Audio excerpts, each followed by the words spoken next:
Here we go. Here we go. Let's go old school. We're going to go old school like this. Ready? Remember this? Gather round, gather round, gather round, clowns. Michael Moulton, Into the Rock, coming to you live from Dallas, Texas, baby. D-Town, the quarantine shuffle. That's what it is. Here we go.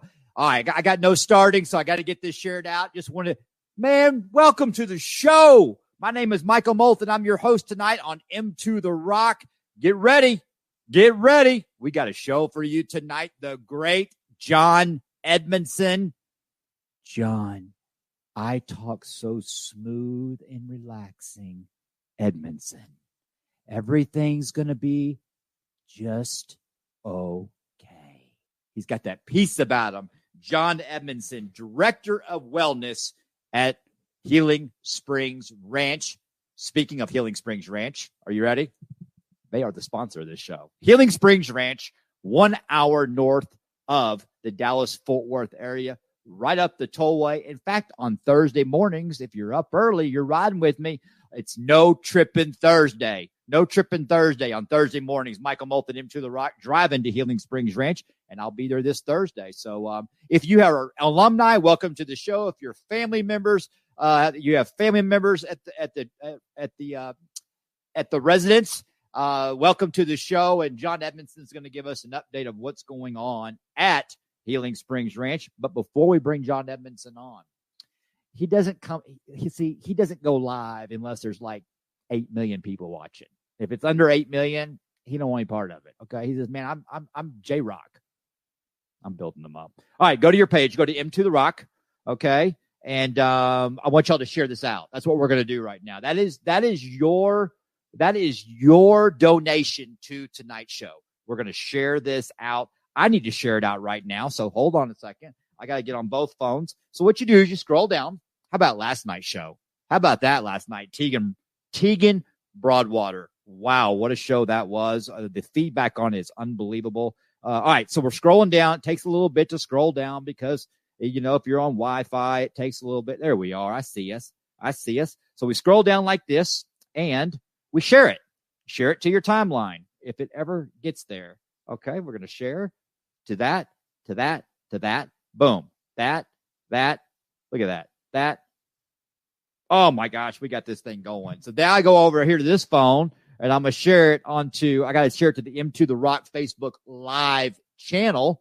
And if you're watching right now and you're just waiting for this show to get started, in the comments, I want you to type in, where are you watching from? I need a roll call. I need everybody to type in the comments. Man, I'm watching from D-Town. I'm watching for, hey, Opal, welcome to the show. Thank you for sharing this out, Opal. Appreciate you, man. We got a good one tonight. Here we go. Share. Here we go. We go share. See, I usually have an opening. I got an opening for the show that it gives me time to get all this blasted out and to all the groups so everybody can see it. We want everybody to see this show, and we're going to get this shared out. All right. Welcome to the show, everyone.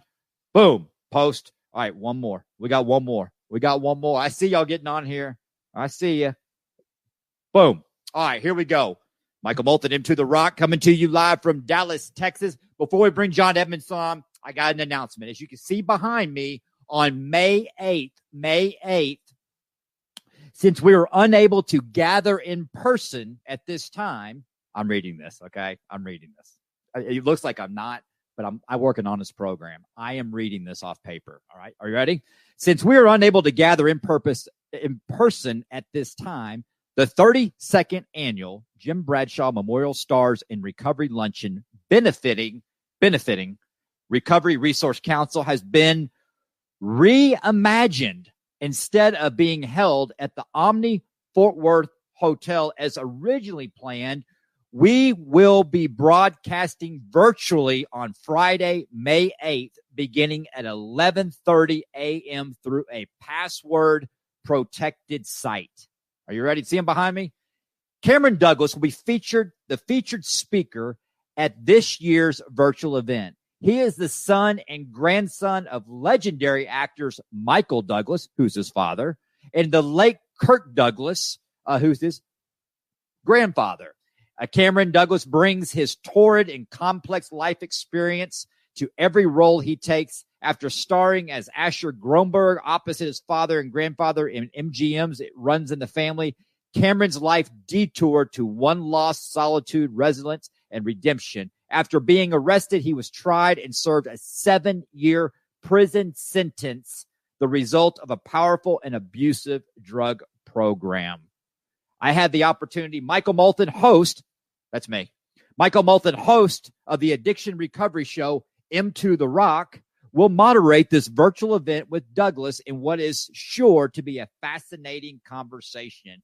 Tickets are available online for $150, and proceeds from this event will benefit Recovery Resource Council North Texas, the largest non-residential nonprofit organization dedicated to the prevention, intervention, treatment, and recovery of thousands of individuals and families struggling with alcohol, substance misuse, and trauma. Hey, we did the interview. It's already been taped. I can't talk about it, but I can tell you this. It's unbelievable. What an experience it was. And I actually made a new friend. Cameron and I hit it off, and we still talk to this day. So it's been a great experience. And he is a great example that leads us into this show. And tonight we're going to be talking about pathways of recovery. How do we do recovery? Different pathways. And at this time, I want to bring out my man, 100 Grand, Director of Wellness, John Edmonson, a.k.a. J-Rock. J-Rock. I said it. I knew that was coming. I said it. I had to say it. John Edmonson, I love you, brother. Welcome to the show. How you doing? I'm doing great, M2. It's great to be on the show again. Thanks for having me. Yeah, we always love having you on the show, and you're a fixture here at M2 The Rock, and you bring a lot of hope. You bring a lot of solution. You bring a lot of education about this deadly disease, disorder, drug addiction, alcoholism, process addiction, mental health, mental trauma, pain. We talk about all of this on M2 The Rock. And you're also a partner of mine, a colleague of mine, that we're out there in this together. Before we get into tonight's show, for the family members who might be tuning in tonight, give us an update at Healing Springs Ranch. What's going on at the ranch? Well, the ranch is doing well. We're definitely thriving, have a lot of clients coming in, and really excited about how engaged they are. I was out there running groups on Monday, and we did mindfulness, anger management. We were really connecting, and we're doing everything we need to do in this time of COVID. So making sure everyone stays safe, stays healthy, and at the same time doing recovery, but also finding moments of having fun, engagement, and enjoying life at the same time. So it's going well. So is it safe to say that with this quarantine and everything that's going on and in the addiction world, will we see a spike in the treatment industry? Will we start seeing more intakes coming in as a result of this? Well, it's definitely possible. Yeah. I mean, we're seeing people at home for a long time. And when we're home, we're isolated and we're under a lot of stress. Those are usually triggers for people to get back into their addiction or maybe find that addiction for the first time. So we definitely saw a spike at first of people coming in. And it's likely that's going to happen again. It'll probably go in phases because people are having some challenges. They're going through some tough times. And, of course, part of the reason to be on the show tonight with you is if we can give some knowledge so you don't have to come in, that makes us actually really happy because we're trying to help you. But at the same time, some people may need to come in and see us for a little bit, and it's a safe place to be. Bear with me here. I'm trying to get the hang of this thing. I'm just going to let this ticker go. And we'll put the phone number up for Healing Springs Ranch at the end of the show. So stay tuned. Let's just do a little promo of Healing Springs Ranch because I believe in it so much, and I know you do too. We're very passionate about the family that we have working out there. I mean, we're truly a team and a family out there. If someone's needing help right now and they want to call into Healing Springs Ranch, what's that conversation look like? I mean, when they call in, we're scared. I mean, I got to thinking about that today as I was thinking about someone new in recovery, reaching out, calling Healing Springs Ranch. It's the very first time to call a treatment center, maybe the first time of me getting on is thinking I've got a problem. What's that experience like on the other end of the phone? Well, I think for us, every time we get a call, we're excited. Whether you end up coming to Healing Springs or going somewhere else, we're glad you're trying to get some help. So for us, it's like, wow, good. Let's talk about this a little bit. But I do understand and respect that when you're making that, it's scary. I'm sure there's a lot of people, they're picking up their phone, they're thinking about it, they're pondering, they put it back down, they're thinking about it, they put it back down. Maybe they'll do it tomorrow. Maybe they're going to get something to eat first, have another drink. Just call. It's not us. Call somewhere. Call a friend, get connected, because we're here to help. And, when people come in, it's funny because their first 5 minutes in, it's like deer in the headlights. Like that happened the other night. I was there hanging out late on Friday, and someone came in. I was like, "Hey, I'm so glad you're here. This is great." And they're like, "What do you mean this is great? I'm in rehab." I'm like, "This is great. This is your first day in. This is a new start. Good things can happen from here. Come on down, meet the community." So for us, it's exciting as heck because this may be the first day of your new life. And that nightmare, you may just be waking up from it now. And now we can do something new.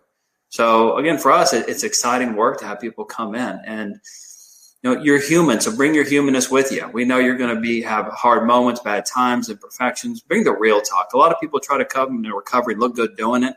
Ain't going to happen, right? It's probably the worst time of your life, and for your family, that's to be expected. Just come on and be real, because everyone else there has either been through it or seen it 100 times. So it's okay. It's pretty much normal for us to see it, and we're always welcoming you to come in. Well, I work an honest program, and I'm seeing this person right here. I'm flashing up on the screen. J2, Janet Jansen, who is a M2 God gangster. I have been telling her for the last 4 days that I was going to call her back, and I will be calling her back. I actually texted her last night, and I go, "I suck." But I was proactive. I started the text, okay? "I suck. I'm going to call you back." But JJ, we love you. Thank you for tuning into the show, and I will be calling you back. I work an honest program, and I haven't forgotten. And John, you know what? I have been more busy now than I have been in a long time during this quarantine. She says I patiently waited, but it's a different time right now, and we just got news at the state of Texas that May 1st is kind of a gate is going down that we can move around a little more, and I think a lot of people are leapfrogging it right now. What do you take from that? What's happening at Healing Springs Ranch as a result of that? What can we see? Well, I think overall, the most important thing when we're looking at this is, and you said it, everyone's story right now is very, very different. Mm-hmm. So some people like us, we're working more than ever, right? Because more people are coming in. There's more guidelines from the state. We're trying to really keep up with everything and hustle, because we want the clients and anyone we work with to not necessarily feel all that stress that we're going under, just to make sure that they're being taken care of and they're okay. But then at the same time, some people, they don't have anything to do at all and they're super bored, So again, anything out of balance is always going to be stressful. I don't have enough to do. I have too much to do.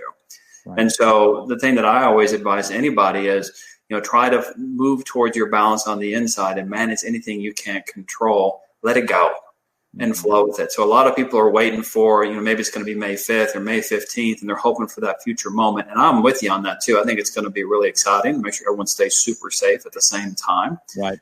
But then let's stick right here, right now, and take a look at what we can do to make this an opportunity for all of us. So again, we always see any challenge as an opportunity. So when people are at home and they're bored and they're stressed and they're frustrated, wonderful time to take a look at life, make some changes, make some growth, and have some fun too, and take breaks as well. Right. So it's kind of a long answer to a short question, but I think that's what we're seeing is everyone has a different story right now. But the bottom line is we're all trying to manage it the best that we can. That's exactly right. I can relate to that personally. Well, I want to take our time tonight, and I want to walk through a topic that I watched a show on the Healing Springs page, an interview with you, and talking about pathways to recovery and different pathways to. And as a certified recovery coach, I went to class. Thank you, Healing Springs Ranch, for paying for my education for that class. I learned a lot as far as there are different pathways to recovery. What is recovery? Brian Cuban came on the show, and him and I discussed what recovery is, to the point of, if you're doing an 8 ball of cocaine a night and then the next day you only do 2 lines of cocaine, that's recovery based on SAMHSA. Okay. And so that kind of just throws people for a loop, because I am personally a complete abstinence guy. But this is a good conversation to have, because me personally, I believe in one way to recovery, and we'll get to that at the end of the show. But I want you to lay out for us, what are pathways to recovery? I mean, is it a menu? If someone's watching right now, they go, you know what? Is it almost like trying different churches out, different religions, different restaurants? Are we trying to find that pathway to recovery? Help me and the viewer understand. And also, John, take this time on this show to educate me, so I can be of service to someone that someone may not want my pathway. Does that make sense? There's a lot out there, but does that make sense? Yeah, brother, it makes a lot of sense. So I think if I was just going to speak from the heart on this, the most important things, you see all the books behind me, right? Like if I was going to have an addiction, definitely be reading books and looking at all the different forms of recovery. So I want to talk about that in a minute, because everything after a while it just starts to cross section, from Tai Chi to therapy to yoga to the I Ching. All of it really runs together as one thing. The most important thing that I wish someone had told me when I started my journey over 30 years ago is that you're not necessarily chasing techniques. You got to figure out what you really want. So Rachel Graham talks this really, really well, is find your why. Mm-hmm. And so the why is the most important thing. Why are you choosing a certain program? Why are you trying to recover? If you stick with that, then the what gets a little bit easier and gets a little bit more clear. So if I start going, maybe it's Celebrate Recovery, or maybe it's AA, or maybe it's therapy, we're starting to chase. And what happens is a lot of times people get stuck in one. They find one that helps them great, and they won't. It's almost like it becomes a new attachment to them, almost in a way, not necessarily addiction, but something they're holding on to, like a feedback loop. Yeah. So I have clients that come in and therapy changed them. So now their therapist is almost like a higher power, and that's a great start, right? They're helping them. They're making change. They're helping them think. They're helping them become new. Wonderful. Life is changing. They're growing. Relationships are getting better. This is what it's all about. But then maybe there's an addiction in there, and therapy is not helping it, but they get locked in. No, therapy. It's all about the issues. It's all about working through the trauma, all the stuff. And that's a huge piece you can't overlook. But if you get lost there and don't go to the other pieces, you might be suffering and not know it. Same thing happens in 12 steps. I'm a big fan of both. Obviously, 12 steps are wonderful. They change lives, but I've seen people get locked into it. So they go, wow, that saved my life. I no longer drink, or I no longer do alcohol. My marriage is back together. I have a job. And you hear all those miracles that happen within the program. And maybe if y'all have some time, start adding some of those miracles into the comments. What are some things that have happened in life you've changed? Yes. You can so choose and willing to. Because it's a great program and life becomes so much better. But then what happens is, and I see this at Healing Springs, is people who their life got so much better, they hit this maximum point of maximum return on it. And they keep going back to working the steps and working the steps. Nothing wrong with that, but maybe there's more there. If you read the big book, which I may become a librarian tonight and start pulling out different books. Good, let's do that. But so some people, if you're new to program recovery, this is the big book right here of Alcoholics Anonymous. Okay. It's a fantastic read. It came out in the early 1900s, probably 1935, I'm guessing. It was written by Bill Wilson and Dr. Bob, people that were in recovery themselves, had tried tons of different things. Paul read a bunch of books like this, been to a lot of mental health, and then finally found a way that worked. And it made a big difference in people's lives. It's one of the best gifts we could ever have. Mm-hmm. Challenge is that sometimes you need, and it says it in that book, outside help. Mm-hmm. So then I run into people and they have 10, 20, sometimes 30 years in the program, and they have a trauma or they have another issue, and they keep going back to their fourth and fifth step, trying to work the resentment. But the reality is that they're working the part of the brain and the part of the experience that the step can't help them with. So we have a couple of different things here. You have like the upstairs brain, the downstairs brain, right? So thinking, making choices, instinct, and reflex, and much more down and lower.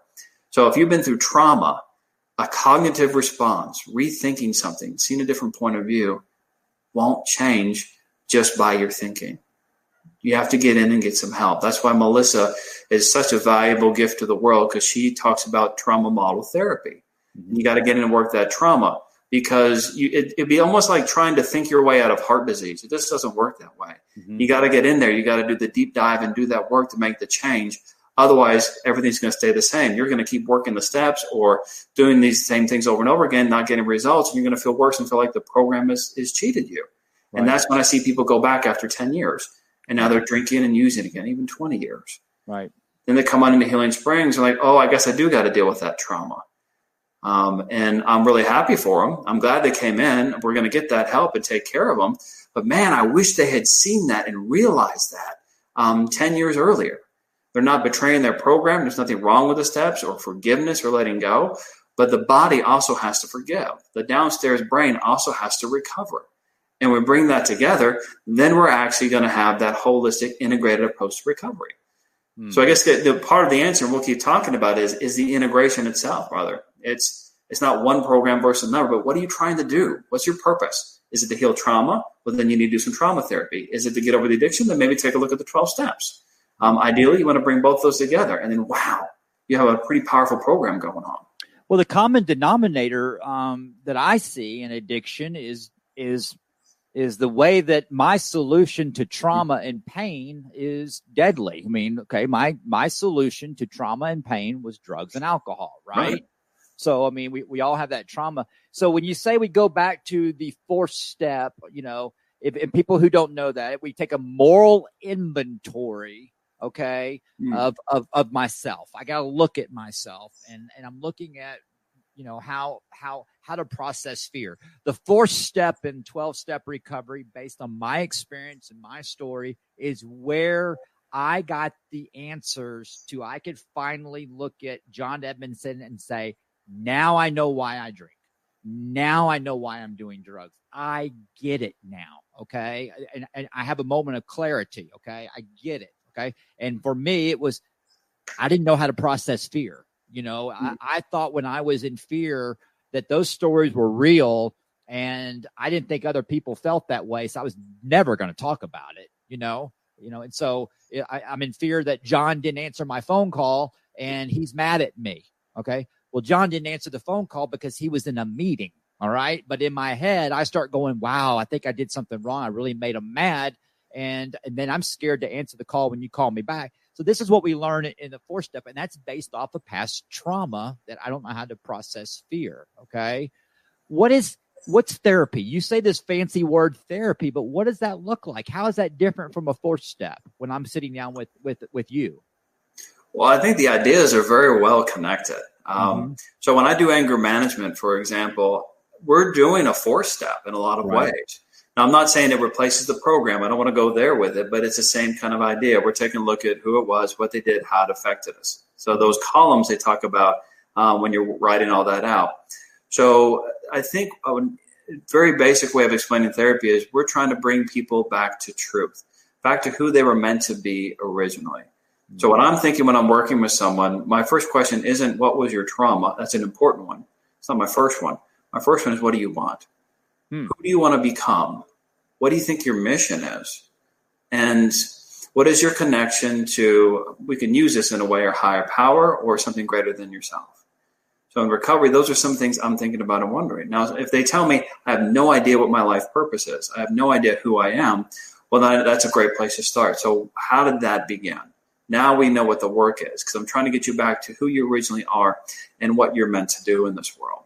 Because so many of us, we spend years in therapy, years taking medication, and sometimes even 12-step groups trying to become somebody we're not. So there are people out there, they were told when they were growing up, don't get angry, don't get mad. Mad is bad. Don't be like your father. Don't be like your mother. You know, be a sweet little girl. Be a nice boy. You know, be a man. Men don't cry. And so many of us have spent years trying not to be who we are. It's not going to work.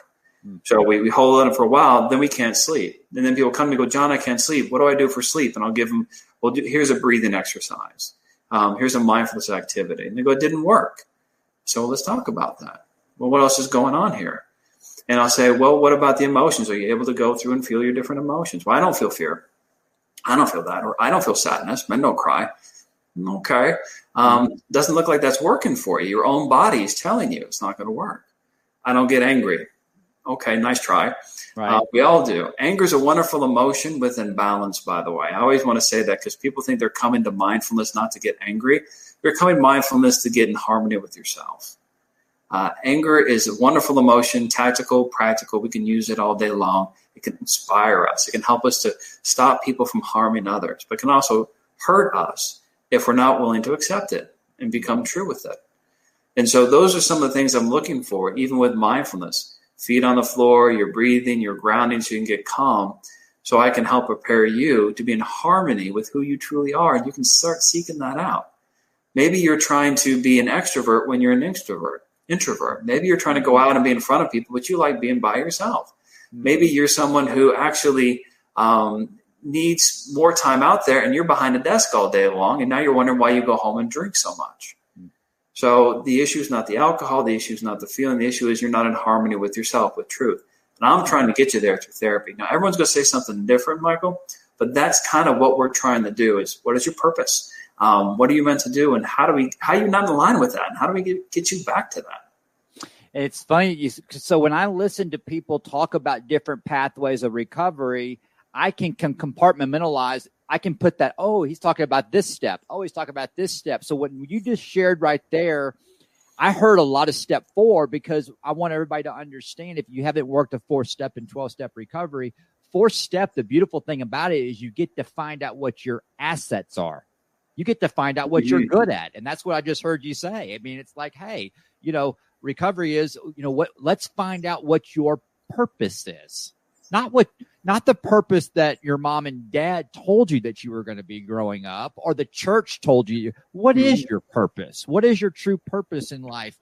My purpose in life is not to be the quarterback for the Dallas Cowboys. I'm going to get hurt. I'm going to get laughed at and all that.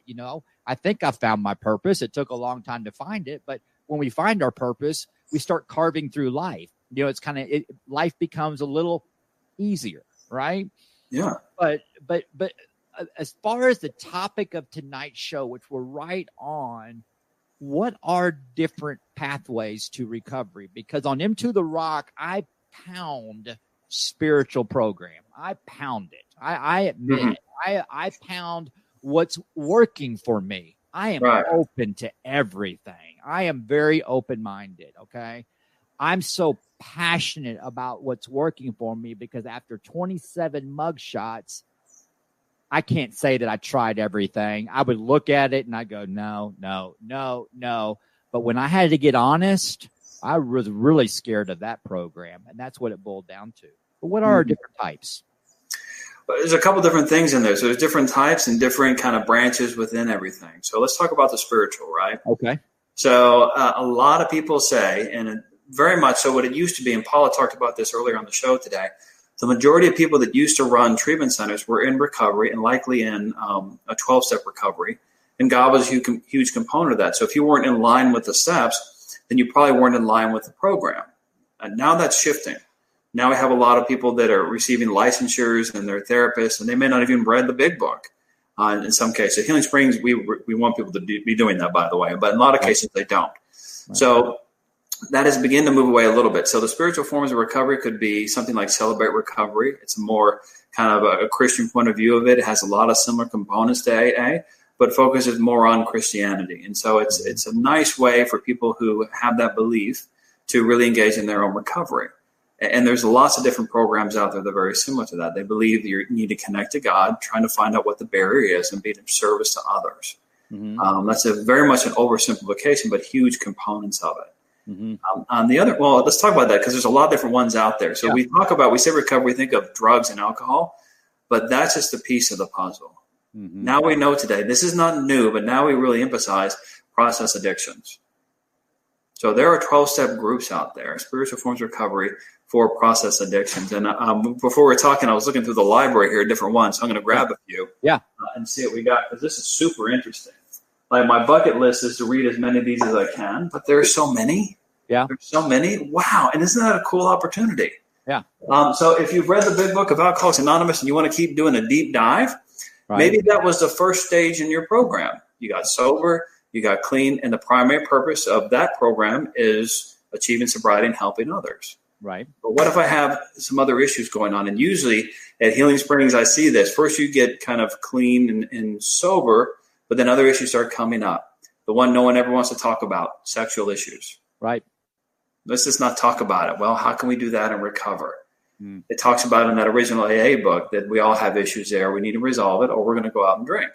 Right. Now, some people can work steps on that, and that's all they need. Some people therapy.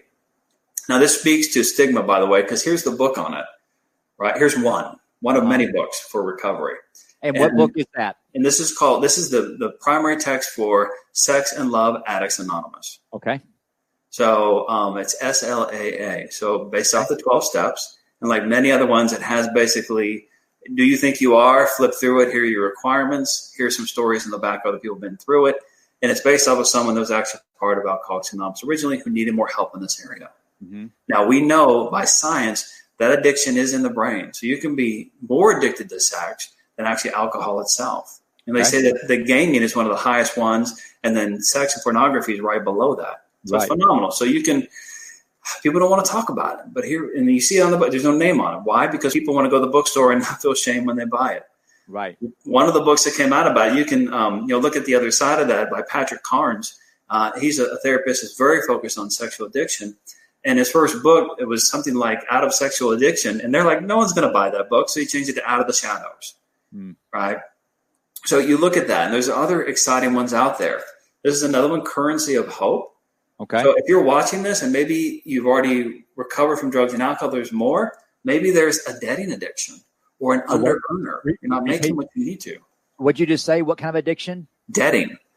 So we see this. So we don't talk about this when people are suffering. Right now, this is a big one to talk about is debting. Okay. So you're running up huge amounts of unsecured debt. Sitting home, getting on Amazon, click, click, click, click. You're getting it. Now, Melissa says there's a caveat there that if it's a sale on shoes, it's not an addiction. So I'll go with her on that one. But for everything else, people will spend so much money and they'll lose so much money, $20,000 in debt. They're not drinking anymore, but now they have a new addiction. Or they never drank. Everything looks fine. They're nice and clean on the outside. Huge debt on the inside of their bills, and the inside of their wallet, or inside of their bank account. So there's help out there. The compulsion is the same. Because again, in the brain, addiction is addiction. Yes. Right? The pathway is the same. I don't want to feel something. It scares me. How do I get out of it? So the drugs, sex, alcohol, is it addiction? All these different opportunities out there for us to find healing. And a friend of mine who's big in the program said these are just different ways to bring us back to truth. Each form of suffering out there is an opportunity for us to work through it and heal. And one of these, which is kind of if you like the combo of therapy and 12 steps, it would be something like this: is adult children of alcoholics. Yes. Adult children of alcoholics or dysfunctional childhood. So that's basically everybody. Yeah. A friend of mine said once, hey, he's asking a therapist, he goes, does everybody need therapy? And he said, only if you've had a childhood. Right. Everybody else is off the hook. So basically, if you're breathing. You're breathing. You got something going on out there. Right. Yeah. And so you thought, but we're not alone. We're human. Everybody's got something. So I love these books because they talk about opportunities for us to heal and grow. And they all have their cool checklists. So every book, you open it up. This one's called The Laundry List. I got you. You can go in here. So you Google laundry list. And the laundry list is the list of characteristics you might have if you are really suffering from you're an adult child of an alcoholic. It's not a book about blaming. It's a book about naming, about figuring this out. What's that mean? It's not about blaming. It's about naming. What's that mean? Well, it would be, we've all gone through something in our lives. We've all gone through suffering, and our parents have gone through suffering, right? So if someone was to tell the story of their mom or their dad and everything that's done to them, and they stay with that, and that's their experience, it's incomplete, right? If they say, well, I'm this way because my mom and dad did X, Y, and Z, that's a start. And if they spend their whole lives, and this used to happen in therapy, you go, I'm not any different, but at least now I know why. Not good enough. Not good enough. No, we need to go for everything. You're on this earth for a reason, for a purpose, and to be somebody. We're not hanging out there. Right. So good start, not a good ending, right? So we name it. So I could go through my own history and I could say, well, my mom did this, but if I look back at my grandmom, well, maybe it's because grandma did that. But you take another step back, maybe someone else did something to them. So if we name it, if I go, okay, here's why I am, and this is why maybe my mom or dad was this way, how can we change this? How can we let it go? Then now we're on the pathway to healing. What a lot of people do, unfortunately, is they get stuck in one or the other. So again, back to balance, right? They either get in, I had a happy childhood, nothing was ever wrong. Nice try. Or everything was wrong and it's all their fault. Either one of those is out of balance, right? The truth is we went through something. Mom and dad made mistakes. And now it's our job to heal from that. If they could have done better, they would have. And it's our job now to do better than they did and keep growing along. So as a therapist dealing with something like that, okay, because once again, that's step 4 and 5, okay, do the columns. I got to look at what role I play in it, and then I accept that my mom and dad, they were doing the best that they could with the tools that were given to them. And, the role that I play in the resentment is I'm choosing to hold on to the resentment, okay? And for me, my personal deal is, for me to heal, I must forgive them. Okay. And I learned that through the 4th and 5th step as a result of me surrendering, being open-minded and willing to go to any length to change the pain was just so bad. I got tired of being arrested. Okay. So how does that conversation so a different pathway to recovery to do that could be one-on-one therapy. Someone never going to a 12-step recovery group meeting and just working with the John Edmonson. They can get that way, right? Sure. Yeah. I think as long as, again, we're going by the concepts, right? Kind of like you said, principles for personalities. I hear that a lot. We're going to the principles of what we're trying to do.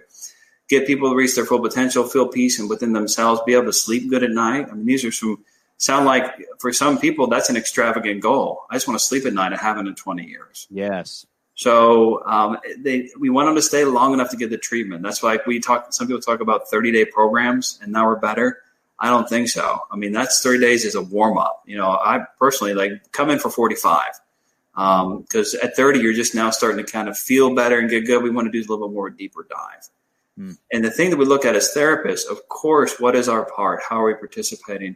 But then also making sure that we're paying attention to how the body keeps score.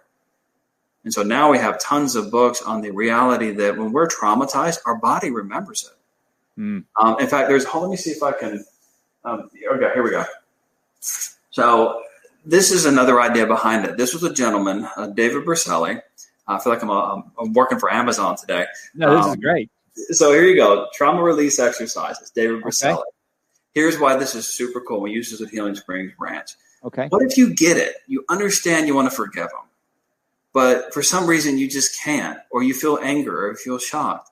Your body's keeping score. Now that makes perfect sense for survival, right? So we go through traumatic experiences. If we just let it go and we never thought about it again, we probably wouldn't make it in this world. But if we keep holding on to it, we're going to have the same experience. Right, so he worked basically. David Berselli, he went into war-torn countries, like he's in Lebanon, or he's in, in Beirut, or he's in different countries where the bombs are literally dropping in that moment. And he talked about how when he went to both sides of every conflict. When he was on one side, he hated the other. They're dropping bombs on him. These horrible human beings. He goes to the other side. They're dropping bombs on me. They're horrible human beings, right? So what he realized was it was all about perspective. Now he tried the cognitive approach. Let's change your thinking here. Didn't work. Because they were so traumatized physically from the experience, literally, that they would just shake. They'd tremble, and they didn't feel free anymore. So he developed exercises from Tai Chi, from yoga, from different places, and he'd have them go through these exercises and literally have them shake out the stress, because just like every human being or animal, when we're traumatized, we shake. And we hold that in, and our body holds on to that. We can forgive in our mind all day long, but our body's going to hold on to it. We can't let it go. But through those exercises, like when we do, you've seen the anger management before. Through those exercises, the body releases. And now there's a natural calm. Now you just feel good. Sure, you're going to still need some mindfulness, but you're not feeling the pain of what was caused to you before. Now, if I'm not in pain anymore, I'm not aching, my neck isn't tense, and I'm not having anxiety at night, sure is a lot more easier to forgive naturally. Right. I can just go there. Now, the reverse, I've seen it happen, where they go, I just forgive and boom, everything's great. But most cases, they got to go through this experience. Right. And a lot of our wonderful people coming from AA, it takes a minute to get to that space, because they've done what we call a wonderful shift and change in their thinking, almost like the spiritual experience, but their body hasn't totally caught up yet, and you can see it. Right. So I'm like, I get you. I don't want to take you backwards. We're not going towards hate. We're going towards love. Here's how we get there. We're going to just allow, because that book is actually a book out there called The Body Keeps a Score. We're going to have to help the body catch up with your mind. So you're going to be in forgiveness. It's just no factor. And for me, forgiveness doesn't mean, yeah, you harmed me, I'm mad at you, I'm letting it go. Forgiveness means it's just not a factor anymore. You're not even thinking about it. You're just living your life, living your dream, doing the M to the Rock show. Right. Let me ask you this. Okay. So willpower. Can willpower get me clean and sober? Willpower alone. Can I just, because here's it. Let's role play. Okay. John, don't talk about God to me. I don't want this 12-step program stuff. I'm not going to meetings. Okay. I don't want to talk about God. I want to stop drinking and I want to stop doing drugs. Help me. Well, we can definitely help you. Okay. Let's go. Let's work on it, because we're cautious as therapists to say you have to believe in a God or higher power to get better. Not our role in the world. So we can definitely help you work through trauma, the stress, the worry, the frustrations, many of the things. So another way to say it is we're going to help you stop fighting yourself. Okay. Quite literally. One part of your brain is saying, drink, drink, drink. One of you is not, I'm going to muscle my way through it. Right. Nobody can sustain forever, ever. The part of the brain that processes emotional pain is the same as physical pain. No one, I don't care who you are, cannot sustain physical pain forever. Not even the top athletes, not even Secret Service. We're all human, right? They're amazing. They can do it for longer than anybody else, but you're still human. Right. So you can't sustain emotional pain forever. And we see over time amazing, talented athletes come in from every field, and they are the top of their game. And they're the kind of people that I look up and go, my God, you're amazing. Mm-hmm. But then that one thing they can't do is manage their addiction. They can't muscle it through. There's not enough weights in the world. There's not enough exercise in the world, not enough, thoughts in the world to go through that. You have to go through the work. And if there's trauma in there, you can't muscle your way out of trauma. It just ain't going to happen. You'll get big, you'll get strong, but you'll also be a big, strong, angry, wounded person. So it's almost worse, because now when you exercise, when you work out, Patrick Carn talks about this, you're creating more blood flow through the body, which means your brain's going to function a lot better. And if your brain has a lot of dysfunction in it, that dysfunction is going to function a lot better. Right. So that's why you see these athletes across the field, whether it's soccer or the NFL or, a lot of these ring fighters, which are amazing, the octagon or boxers who have this high functioning body. And because of their health, their brain functions really, really well. But so does their trauma. And they don't understand why they're so disciplined in these areas, but now they're failing in this other one. Their life's falling apart and it doesn't make sense to them. And they just can't, especially if they're famous and, top of their game. Now, you don't know me. You don't know me, John. I'm this person. If you saw me out there on the field or in the ring or on the track, you'd be amazed. And my response is always, I am amazed. I think you're amazing. But that's not going to help you here, because this is the battle's on the inside. The common denominator that I see on all pathways of recovery, all pathways of recovery, is that here's one thing that the common denominator is: being constitutionally incapable of being honest. All those pathways, that's the first step, if you will, just for this conversation, even for people who don't want to hear about steps, okay?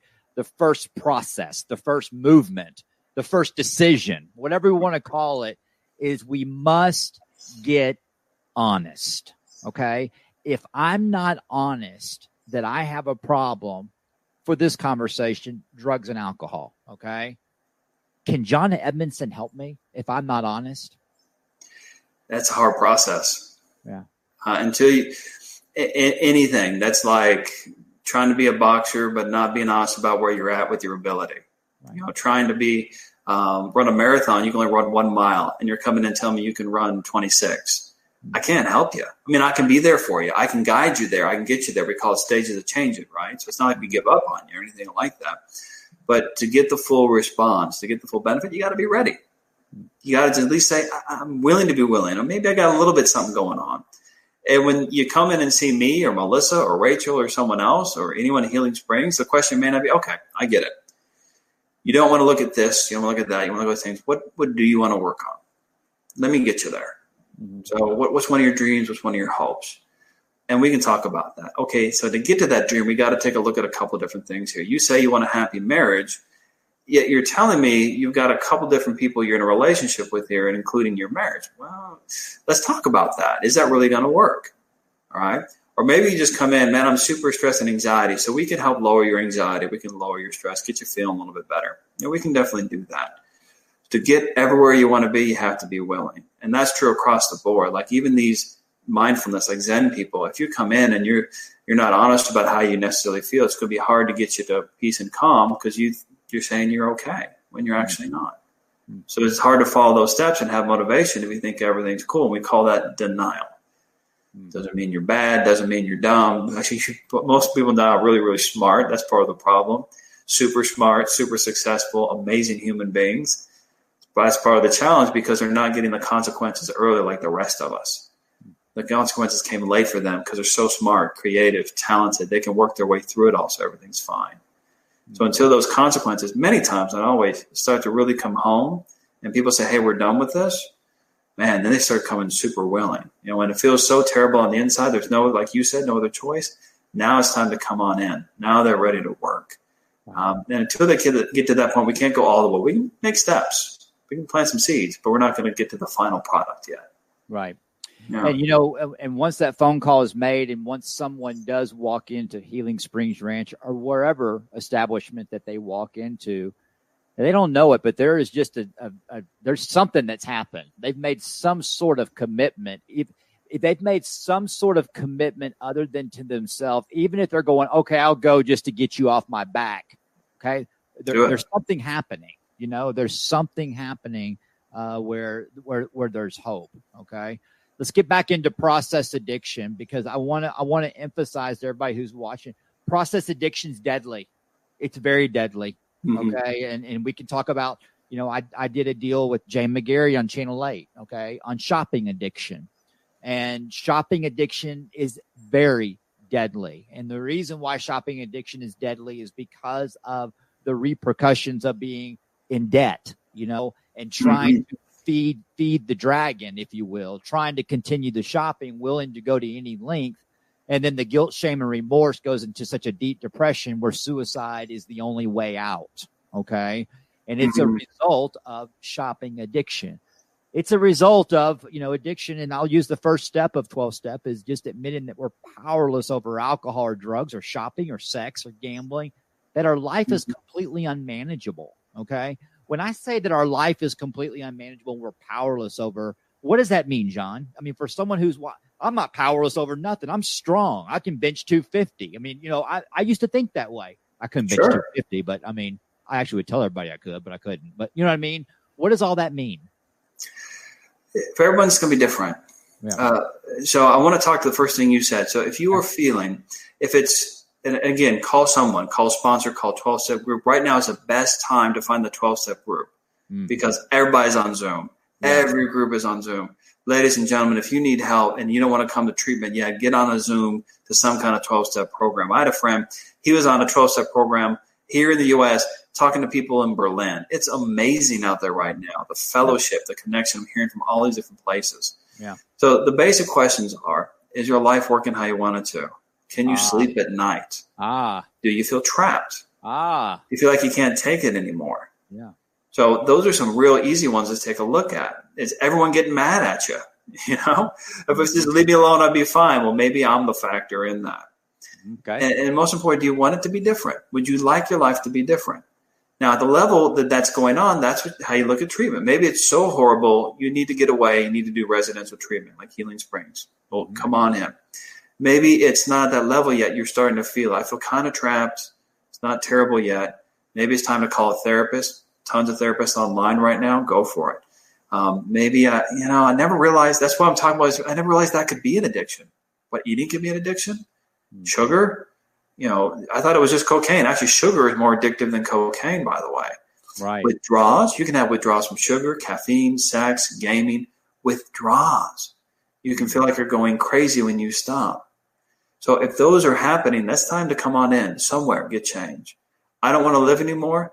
When people say that, of course, call a hotline if you need to immediately because we want you alive, first step. And the quick message, it can get so much better. It's not as bad as you might think. I'm not discounting anyone's pain who's listening, but I just want to reach out to your hearts and say that if anyone's ever watching, it's not as bad as you think. There is some hope out there. Yes, there is. There is hope. I mean, we've seen it so many times from our own lives or other people. So if those are the factors, I would say come on in or get help, depending on what it may be. Why is group therapy? Why is that so powerful? Why is fellowship so powerful? Why is community so powerful? Why is that? You're not alone anymore. Yeah. Bottom line. I thought I was the only one. I don't know how many times I've heard that. Yeah. I'm the only one. I thought I was the only one. We do this all the time at the ranch. You have a group of 20, 30 people. Now, we don't do deep dive in groups sometimes. It depends on the group and the need and what's going on there. Right. But someone will go, I have shame, and they won't name what it is, but I have shame about my sexuality. All right. So I'll say, don't say what it is, guys, but raise your hand if you ever felt shame about your sexual behavior. Boom. Everyone's hand's going up. Right.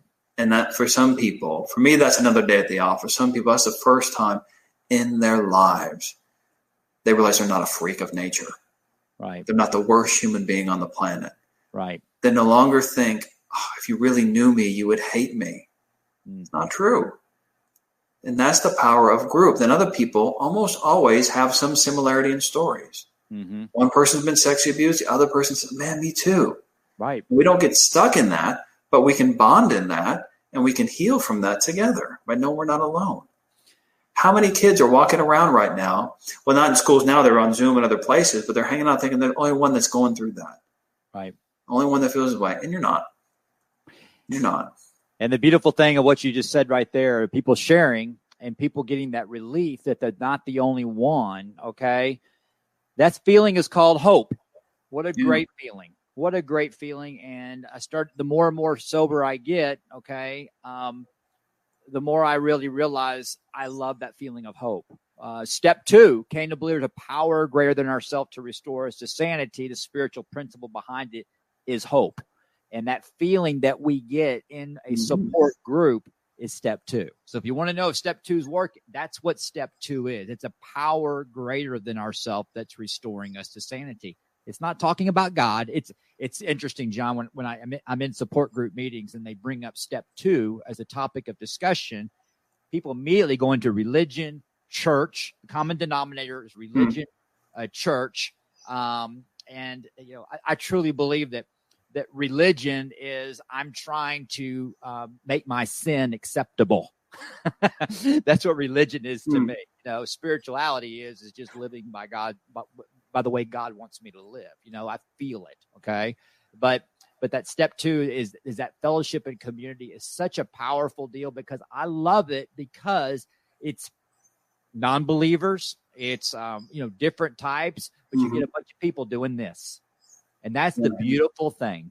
I love in a group that when I say something and I look around and everybody's going, oh yeah, I did that. I got a splinter in my pinky toe and the solution was to cut my leg off. Oh, I get it. That was, and that's the neat thing about a community. I want to share this with the people who are watching is that we say, keep coming back. Okay. And I use that in life in general. Just keep coming back because it just keeps getting better. Okay. Because the invisible starts becoming visible. Right. And I start hearing things through people that make me do this and gives me hope. Okay. And then this spiritual program starts coming more alive to me. Okay. Hey guys, you are looking at the biggest non-believer in the world. I was going to prove John Edmonson wrong. Okay. I was going to prove every therapist out there wrong that, listen, I'll just quit drinking. Okay. The end of my run was, you know what? I'm an alcoholic. I'm a drug addict, but I'm going to continue to drink and drug because this is the way I am going to die. That's the decision that I made. I said, this is the way that I'm going out. I'm going to die of drug addiction or alcoholism. That's the way it is. Look at me now. Look what happened. You know what I mean? Yeah, and I think there's something really important to add to that is power greater than us, however you want to label it, could be something cosmic. It could be a group. It can be a therapist. It can be a modality, something that brings us back to sanity. Like I'll work with some clients sometimes and we do ETT, emotional transformation therapy. We're the first site to do it and we're doing research on it. So a very big shout out to Dr. Steve Vasquez. who created that and helps, so many people around the world with it. They come into the room and they're going through an experience, and EMDR does this too, and other modalities. They're suffering, they're in trauma, and they're not changing, but then they go through that ETT experience and they feel different on the other end. I see it in groups all the time. They're coming in a group to mindfulness. I'm like, what's going on with you? You look different. Oh, I just had ETT. Totally get it. All right, you're going through brain change right now. It's power greater than yourself. Yes. So we could philosophers have fun all day long. Was that God that created ETT? I don't know, but ETT works, right? Right. And real quick, explain ETT for our people who are going, wait a minute, I'm not connecting right now. What is ETT? Thank you, brother. Yeah, so emotional transformation therapy is a brain-based therapy that works to help really change the structure of the brain in real time. So similar to another one that's EMDR, which has to do with eye movement, which brings people to a better mental balance and can help resolve trauma. ETT does the same thing. We use light, color, eye stimulation, peripheral eye stimulation, also tracking as well. And what we've noticed is when we talk about certain issues and stimulate the brain at the same time, and we create a safe attachment with another human being so they feel comfortable and safe with us, that like this, issues can be resolved. Issues that have taken 10 years. Now, it doesn't always work, but there's always some kind of change there. There's a difference. And so, and that goes back to that original point. I've got it right up here in my thinking part of my brain, but the rest of my brain hasn't caught up yet. Emotional transformation therapy, a simple way to say it, helps your whole body and mind catch up to the choices you're trying to make in your life. And it's powerful. It's based off of science. And in fact, the creator of it, Dr. Vasquez, had a conversation with Dr. Dan Siegel, who is a very well-known expert in neurobiology, who recommended he included attachment styles in it, which is that human connection piece. It was a very powerful modality. If you were able to look it up and try it, even in COVID, I think they're still doing it out there remotely. So thank you. That's a great question. I always love talking about it. Yeah, you're very passionate about ET, and I have personally gone through ETT and experienced it, and it was awesome. It really helped me, and I'm looking forward to my next treatment to do that. So let's see here. I'm doing this with my counselor now. Awesome things. We have someone commenting that they're going through ETT right now with their counselor. Wonderful. Glad to hear it. Yeah. So that's in there. So different pathways to recovery. If we were to categorize it to end the show, there's individual therapy. Okay. John, jump in. There's individual therapy. There's group therapy. There's 12-step support group therapy. There is a church that you can go to. There's agnostic groups. There are so many different groups, but the common denominator, this is me. I don't have anything printed out with facts or anything, but I'm going to take a stab at this. The common denominator to get into recovery is that I personally have to make that move and ask for help. That's the common denominator to get on any pathway to recovery, right? I agree. Well, yes, and I think we got to ask for help, or maybe someone needs to push us along the way. Right. And the most important thing is to continue. This is something recovery goes on your whole life. I think it goes in 3 kind of basic stages. So I'm going to use recovery at the beginning, but I'm talking kind of recovery the whole way through. Is first we're into recovery, then we're into resiliency, then we're into optimum performance. So like our foundation, LifeWorks Foundation, that's why we have that tagline on there, helping you find recovery, resiliency, and optimum performance. Recovery at the beginning will look different for everyone because we're all different human beings. Some people need support group, some people need trauma work, some people need shifts in the brain. So we get you there. And then we get into resiliency. Now, how do you sustain a life? Because that's a huge part of what addiction is. You're living an unsustainable life. So one of the criteria, I feel like I can't go on anymore. You're living an unsustainable life. You need recovery. Businesses, hey, our business ain't going to last if we keep doing this. It's unsustainable. Your business is step 1. You need a power greater yourself to help you through your business. Resilience is keep moving forward. And then now that we're stable, now we can live life okay. Stuff's coming back together. What's your dream? What were you meant to do in this world? Let's go get you some, right? Let's go out. Just like you are the best example. Let's do it. Yeah. And I would say if you seek, you will find. In therapy or the 12 steps, what I've seen, Healing Springs, magical things within and outside the rooms. These interesting experiences or coincidences of, hey, I had the same issue, you have the issue. One person got really mad one day, ran out of the room. It wasn't a treatment failure because later on they got better, and it allowed the rest of the room to heal from certain experiences of abandonment. Start to look for that. I hear it all the time. People going into AA rooms, they're always mad. Hey, I ran into this person. This opportunity came. I hear it in therapy all the time. Man, now that I'm in therapy, all these great things are happening in my life. And so we want to find ways to connect with that. And maybe it's brain-based, maybe it's group-based, maybe it's a different one. And I'm going to, if you don't mind, I'm going to give a shout out here. I saw real quick online a D. Edmonson that came on, which is my mom. Hi, Mom. Hey, Mom, you're awesome. I love you. I think my aunt's on here too. I think Julia's on here too. Ni hao ma to Julia. Mom, shout out to the Momskis here. She helped edit a book. Wow. And this is back in the day. This is, over 10 years ago about, heart math, breath, internal martial arts, how that all integrates together. Wow. So y'all should definitely get this book, guys. A little free publicity there on that. Do that. Put it up on the comments when we get done. Most definitely. And so, and that's the kind of the thing about it is we're all, she has a different pathway than me. Right. I think she's brilliant. I use some of her ideas and I go my own way with it. Neither one of us is wrong. We're all trying to find our own way in this world. And that's the most important thing is just be thy own self, be true. Like it says on those chips you see in a lot of 12-step meetings. Right. If you're doing that, I think you can find your way.